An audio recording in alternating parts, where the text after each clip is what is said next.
മനുജനായി ഭൂവിൽ അവതരിച്ചു, മഹിയിൽ ജീവൻ ബലി കഴിച്ചു.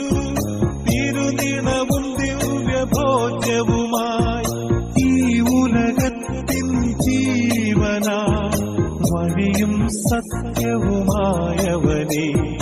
നിൻ തിരുനാമം വാഴ്ത്തുന്നു. മനുജനായി ഭൂവിൽ അവതരിച്ചു, മഹിയിൽ ജീവൻ ബലി കഴിച്ചു. തിരുനിണവും ദിവ്യഭോജ്യവുമായി ഈ ഉലകത്തിൽ ജീവനായി, വഴിയും സത്യവുമായവനെ നിൻ തിരുനാമം വാഴ്ത്തുന്നു. ഇസ്രായേലിൻ നാഥനായി വാഴുമേക ദൈവം, സത്യജീവമാർഗമാണു